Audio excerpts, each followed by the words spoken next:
Namaskar and welcome to Indian Diplomacy, show on India's national broadcaster Doordarshan about Indian foreign policy, India's international relations, and key developments and phenomena around the world that have a bearing on India's rise.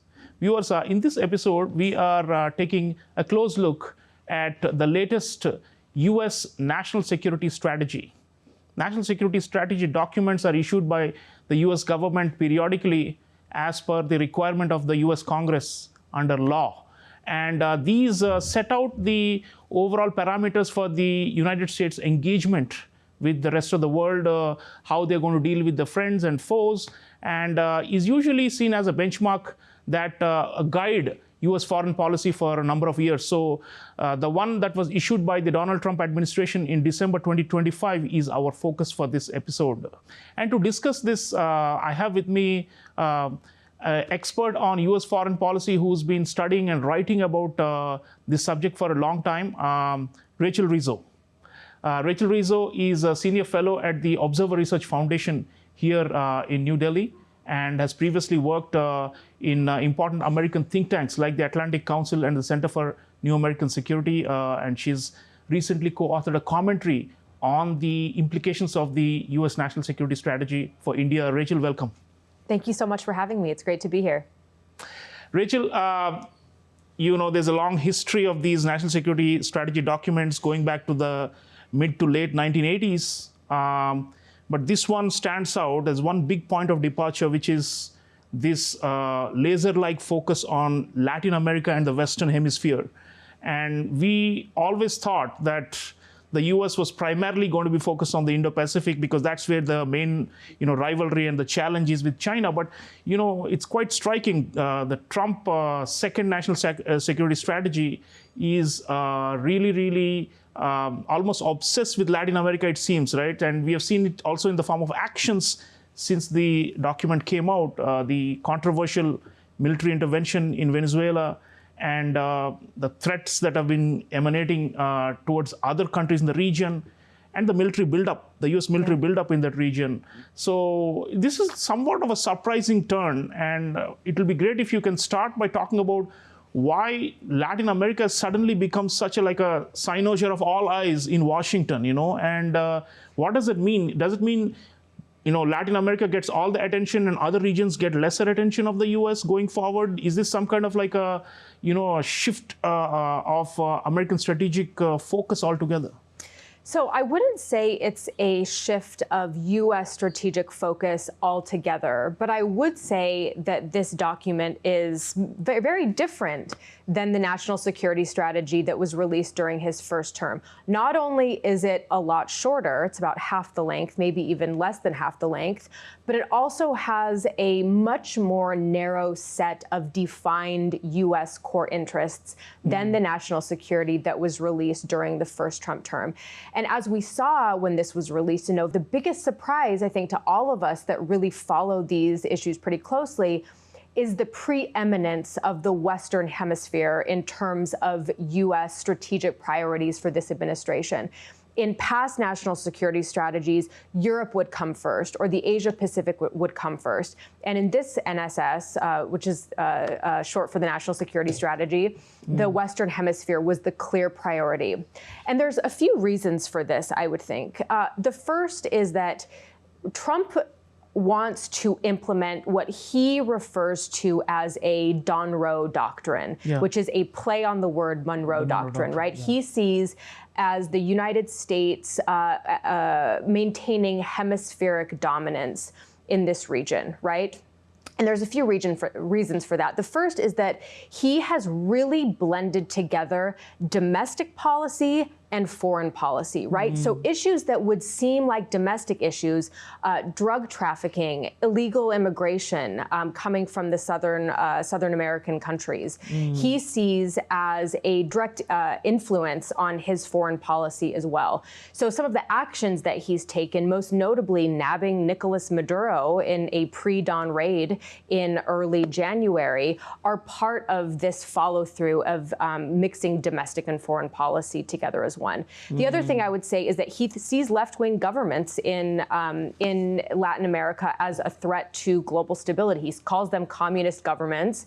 And so I wouldn't necessarily think that he is going to stop at Venezuela. We could see some potential actions in Colombia, Cuba as well, which is very close to the heart of Secretary of State Marco Rubio. And then finally, I think he wants to make sure that no other global power can really claim a foothold in this region, namely China. So they have Belt and Road Initiative projects in South America. They have energy investments. And so he wants to make sure that he is maintaining hemispheric dominance through pretty bold actions, as we have already seen since the beginning of his presidency. Right. So domestic politics and domestic factors, obviously, always with Trump especially, they have a home constituency, the MAGA, Make America Great Again, all of them. I suppose that's a major factor. In Absolutely. fact, they're using terms like invasion of the U.S. and major threat coming from Latin America. So it's a very different conception of what is a threat, isn't it? And that's quite, striking. But you think that being in Latin America and concentrating forces there will mean reduction elsewhere? And they've talked about how some regions are not so important and we should actually get out of there, including the Middle East and such things. So is this some kind of like a zero-sum game where one region gets more and the others, then the U.S. withdraws? I think that is how this administration largely views the U.S. role in the world. There has been a lot of disagreement, I think, amongst this administration and previous administrations about what the role of the United States should be. This sort of idea of benevolent hegemony does not fly with this administration. They focus a lot on the what allies have done in terms of taking advantage of the United States. They speak about Europe in this way most often.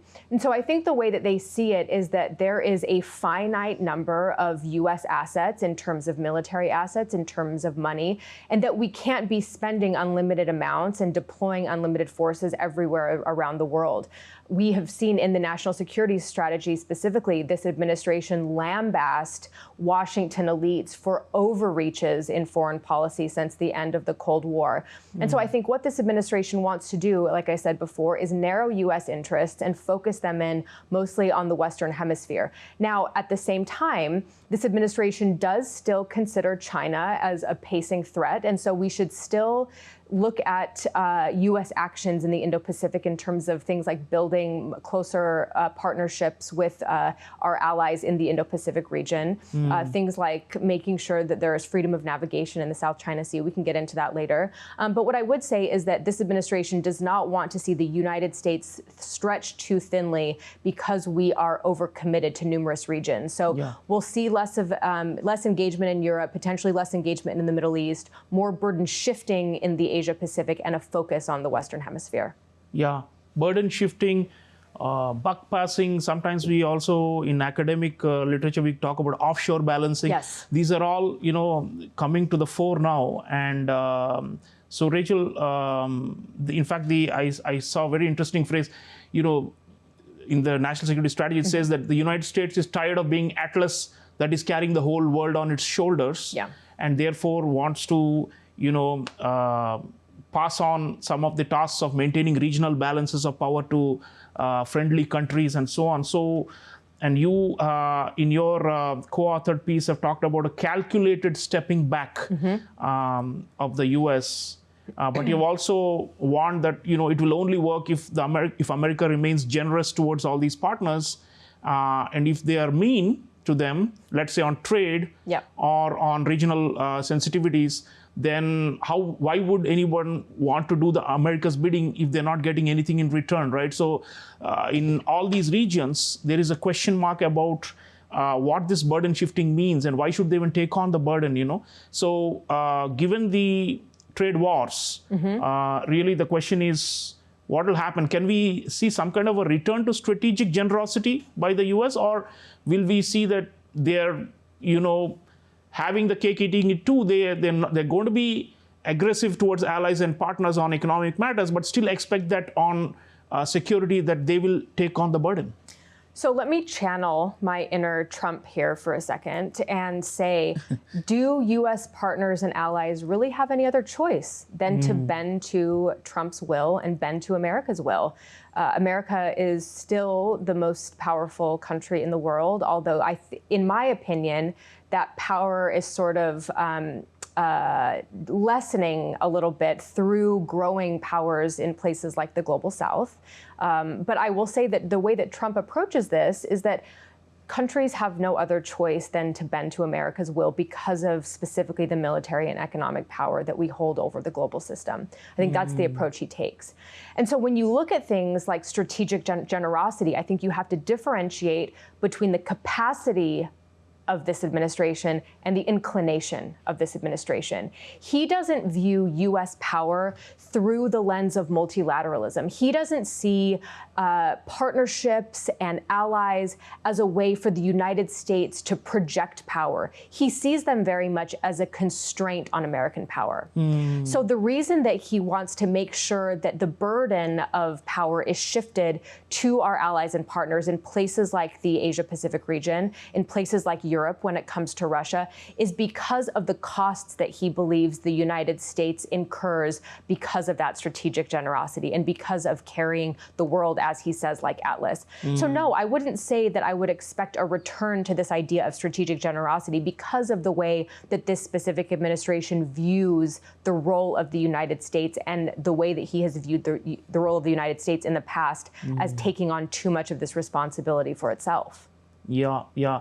Well, if Trump thinks others don't have a choice, I mean, that's something, quite worth thinking about because obviously strategic autonomy, for example, for a country like India is so, salient in its foreign policy. So I suppose there's a mismatch between his expectations and how all these partners will respond. So that's going to be a challenge. I think so.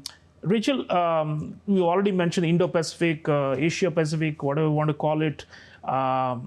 It has found mention in this U.S. National Security Strategy of December 2025, below the Western Hemisphere, but still there. And there's a lot of commitment on paper in the document about deterring conflict over Taiwan, over preventing a hostile adversary from seizing control of South China Sea, and also rallying all what they call allied economies to counter Chinese predatory lending and debt trap diplomacy and economic practices. But then people say, okay, that's what you've written in the National Security Strategy document. But then Trump has been, somewhat softened his approach towards China because of the trade deal. And he's been saying things like, I don't worry if they're doing this, if they're surrounding Taiwan and are likely to, do a blockade or are trying to do a mock exercise for a potential invasion. So it also causes jitters here in the region. So what is your take on this whole, the Indo-Pacific region compared to, say, Biden administration? What's the big shift that you're seeing and likely to see, and how credible are U.S. commitments, which have been stated on paper? Although they haven't mentioned China as the adversary per se openly, they're clearly hinting at in this region, what do they mean by hostile adversary or predatory economic practices? They mean China only, right? So how do we, assess the U.S. role, counterbalancing of China, which is supposed to be, like sine qua non of U.S. foreign policy? Is it still on, or are there mixed signals coming out here? I think there are definitely mixed signals coming out here, but that's the point. Trump loves to send mixed signals. It's very rare that we see him make a specific statement and stand by it in a way that is predictable for our allies and partners abroad. So I kind of want to start answering this question by saying that a lot of people see what the United States did in Venezuela as a return to this spheres of influence type approach to foreign policy. That would suggest, if the United States has the Western Hemisphere as our sphere of influence, that Russia gets one potentially in Eastern Europe and China gets one in the Indo-Pacific. That might also suggest that Xi Jinping is looking at the decision in Venezuela and saying, maybe it's time for a move on Taiwan. At least it's justified in the current normative. Justified. Yeah. Absolutely. I would say that I don't think that's true because I think what the United States did in Venezuela does not magically decrease the cost that China would incur over an invasion or a military move on Taiwan. Okay, so I want to start by saying that I do not think that this administration looks at the world through a clear-cut spheres of influence approach. What that means, even though there is strategic ambiguity in the national security strategy, is that this administration very much does view China still as the pacing threat to U.S. global hegemony, but also in terms of America first, in terms of U.S. economic preeminence and U.S. economic strategy, I would say. So the way that they approach this hemisphere, I would say, or this region, is through building closer partnerships through allies and partners in the region. Burden shifting is a phrase that they use that has usually been referred to in talking about Europe, but is now talked about for the Indo-Pacific as well. But I think that there's some language in the national security strategy that's worth pointing out also that maybe shows that they're being a little bit more strategically ambiguous. So if you notice the Biden administration's national security strategy and what it said about Taiwan, it says it directly opposes any effort, any unilateral effort to change these border by force, right? This administration says it does not support instead of directly oppose, which could be interpreted as a little bit of a dilution. At the same time, look at what this administration has done in terms of supporting Taiwan. It passed an $11.1 billion arms package to Taiwan just a couple of months ago in late 2025. So things like ammunition, things like drones. That's the biggest arms package that has been sent in, I think, in history. So that's something to look at. They passed the Taiwanese Assurance Implementation Act in October of 2025, which requires Taiwan to report on its deterrence capabilities. And the State Department has actively made comments and condemned China for some of the things that it has done in the region. So while this administration, while Trump himself might look at Chinese naval games in terms of playing out naval blockades of Taiwan and say it's not a big deal, this has happened in the past, whatever. The actions that this administration have taken, I think, show that there is still a support for Taiwan. We're also expanding basing rights in places like the Philippines. So we're focused on the Western Hemisphere, but we haven't forgotten about the Indo-Pacific region, and I think it's still a very important, both economically and militarily, to this administration. Yeah, and presumably the sudden increase in the defense budget to 1.5 trillion or so, that's which they're projecting, that may help them to actually have, be able to, quote unquote, boss over Latin America, but also keep the balance in Asia. Yeah. I mean, presumably, given the firepower that the U.S. has, we'll have to see. And one more thing, I mean, like look at where the Defense Department is also spending huge investments in the U.S. Navy. So that would also suggest there's an Indo-Pacific orientation potentially more. Rachel, coming to India now, you know, you have written that India has been pushed to the margins in the national security strategy, and it's barely been mentioned 4 times. Once in an objectionable way, where they're talking about, you know, how President Trump brokered peace between India and Pakistan, which we do not accept. But still, the point is, what are the domains in which you could see potential for cooperation with the U.S. in spite of this so-called quote-unquote downgrade or something like that that India has now gotten in the overall U.S. grand strategy, it seems. Or maybe there isn't one, and it's just because of the trade dispute, it's not being openly said, or whatever it is. So let's talk about India's place in Trump's, you know, grand strategy, or Trump administration's grand strategy now, and how can we still harness some of the positive elements and take the partnership forward? Yeah, I mean, I think this administration actually does look at India as a key partner for U.S. Economic policy, U.S. foreign policy, military policy as well. I think there's a frustration on India's approach to non-alignment or multi-alignment, as they call it now. So the administration sees India's relationship with Russia. It is frustrated by it. We saw that earlier in late 2025, where there was a huge pressure campaign that Trump placed on India to cut off its supplies of Russian oil, to decrease its military spends from Russia. So I think that there's that broader strategic picture there.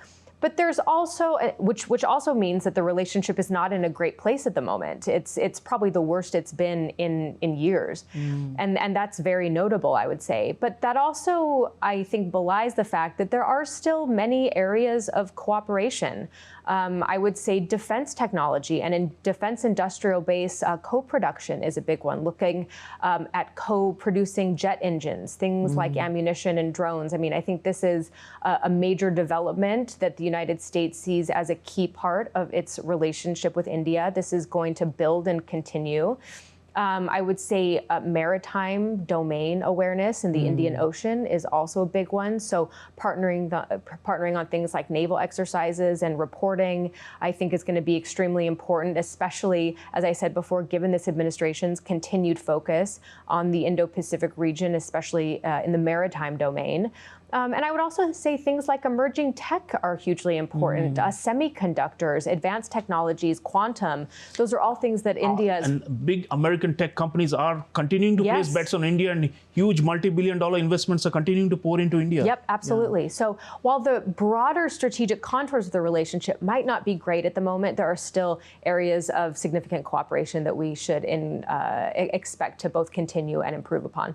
Right. Rachel, last word, you've written in your commentary about how, the fact that the national security strategy talks about strategic stability with Russia, and potentially if the war with Ukraine winds down this year, we may see that. And then also the distancing of the US from Europe over ideological matters, how these could actually redound to India's advantage, because India has strong strategic partnerships both with the EU and with Russia, and how we could leverage these tensions as well as attempted patch-ups between the US and these two players to India's advantage. So tell us a little bit about that, and also can we assume these pathways that have been laid out in the national security strategy towards Russia and towards Europe to remain that way for the rest of the Trump administration, or could this just flip on a dime tomorrow or next week? Because unpredictability and volatility has become part of we are still getting used to it with Trump, isn't it? So how do we? Do we just assume that this is going to be the path that's been laid out that they will follow for 3 years, or could there be reversals? Your thoughts? So I would say nothing is off the table with this administration, and everything is possible with this administration. And so it's really hard to, I think with any U.S. administration, to make predictions, but it's especially difficult with this administration. Its relationship with Europe looks a lot different than previous U.S. presidents, especially Biden, especially Obama. There is a sense with the Trump administration that there is a cultural change in Europe that is afoot through things like mass migration. And so you have the cultural elements of the MAGA base, which are much more, Christian right, anti-immigration, anti-Islam, I think is a big one, looking at political parties in Europe and making relationships with them to further their own domestic priorities. And so there's that. But what that also means is that the traditional elements of European policymaking circles, especially in Brussels, are looking for new partners. And that is, I think, where a country like India comes into play. So you have a president of the European Commission, Ursula von der Leyen, as Modi's guests for India's Republic Day celebrations in just late January of 2026. So I think January 26th she'll be here. And that is a huge marker of an advancement. And we're likely to sign the free trade agreement. Exactly. So the free trade agreement, but also what is potentially on the table is a security and defense agreement, which could open not just trade barriers that the FTA will open, but also really build more meaningful partnerships in terms of defense production. So that's a relationship that I'm going to be watching closely, the one between the EU and India, but also bilateral relationships with the EU and India as well. Maybe we have to thank Trump for it. Last word on Russia, our partnership with Russia has been in the crosshairs of Trump, like you said. But then what if Trump himself occasionally warms up to Russia, and it's like a seesaw kind of a situation?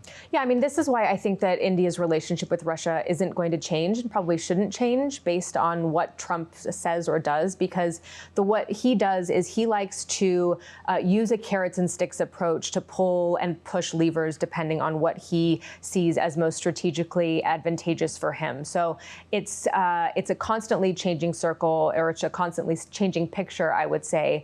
But the inconsistency, I think, is the one consistent thing that we have in this particular administration. Yeah, viewers, there is an old saying that in life, nothing is permanent except change. Absolutely. But the way things are going, with the second Trump administration, I don't know, how to rephrase this, but it looks like nothing is consistent except inconsistency, potentially. That's it. And from Monroe Doctrine to rethinking the role of the U.S. as the global sheriff or the cop. I mean, there are lots of significant shifts under this administration, and the world is continuing to be shocked by it, but also trying to adapt and adjust. India is also doing that, and we are still hopeful that the U.S.-India strategic partnership will go forward in spite of all these hurdles, because of the legacy and the investments we have made in this relationship over so many decades. But still, it's going to be tricky and it's going to be difficult to navigate. That's the bigger message of the show. Let me thank Rachel Rizzo for sharing her views on a complex subject that is still evolving. Rachel, good to have you in India and to continue your work on the U.S.-India partnership. Absolutely. Thank you for having me. It's great to be here. Viewers, the U.S. National Security Strategy is a slim booklet, just about 33 pages. I urge all of you to read it from start to finish, and then again watch this show, so you can then join the pieces of the puzzle of what we have discussed. So do focus on this. The United States remains a great power. They have shown formidable military might in Venezuela, and we willy-nilly have to engage with them. And so therefore, it's so important that all of us study the direction in which the US is going and strategize on how to deal with this unpredictable, volatile US. Thank you for watching. I'll see you next time. Until then, take care.